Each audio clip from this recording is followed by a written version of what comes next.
आजकल देख रहे हैं कि जो साधु हैं उनके ऊपर समाजवादी पार्टी की तरफ से बड़ा जो है हमला हो रहा है, क्या कहना है? देखिए, आप पर्टिकुलर किसी साधु या साध्वी को मत कहिए। जो ऐसी मानसिकता के लोग हैं वो भारत के लिए ही दिमाग है, वो मिलिटेंट ही उनको आता है और वो हमेशा सदैव से जातिवाद फैलाते रहे हैं।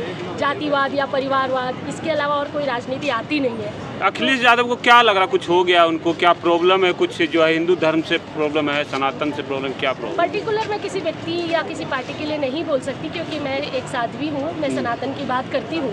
जो सनातन का पल्लू नहीं पकड़ेगा, सनातन के आश्रय में नहीं आएगा और जो हमारे भारत को जातियों में, भाषाओं में और अलग अलग प्रांतों में बांटने की चेष्टा करेगा, वो कभी सुपीरियर नहीं हो सकता, कभी श्रेष्ठ नहीं हो सकता और उच्च आसन पर आसीन होने के काबिल नहीं हो सकता।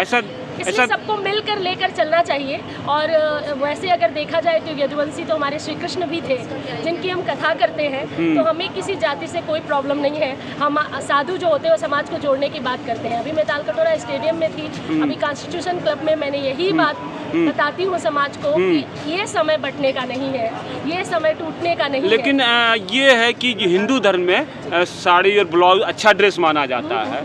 अब उसको लेकर के इतना घटिया कमेंट हुआ और बार बार साधु सन्यासी में बोलने वाले अखिलेश जी, अपने पत्नी का अपमान हुआ, कुछ नहीं बोल रहे हैं, एक शब्द मुंह खोल नहीं रहे हैं। अच्छा, उन्होंने स्वयं अपनी पत्नी का अपमान कर दिया? नहीं, किसी जो है मुल्ला जी ने किया कि नंगी होके गई है। अब ब्लाउज पहनना, नंगा होना, ये कितना मतलब, ये तो उनके नेत्रों की बात है। वस्त्रों के अंदर भी नग्नता देखना और वस्त्र नहीं पहने तो उसकी तो बात ही क्या करें, ये उनकी सोच की बात है।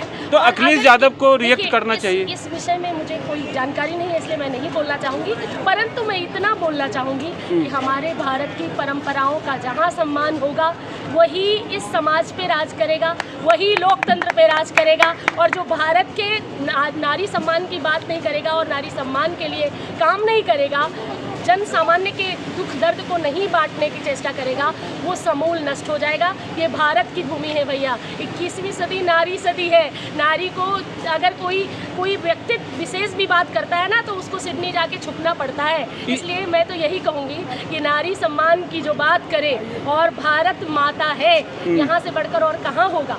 तो चाहे वो कोई भी जाति का व्यक्ति हो, जिनकी ये मानसिकता है, ऐसे दूषित मानसिकता वालों की मैं निंदा करती हूँ, भर्त्सना करती हूँ। नहीं, इसी पे ये सवाल लोग उठा रहे हैं कि जो है जब कोई व्यक्ति मुख्यमंत्री का दावेदार है, पहले भी रहा है, अपनी पत्नी के रक्षा नहीं कर पा रहा, कुछ नहीं बोल रहा, वो जनता की क्या रक्षा करे? इस पे क्या कहना है आपका? निश्चित रूप से बात तो नारी की जब आती है तो अपनी माँ, बहन, पत्नी सब उसमें आती है।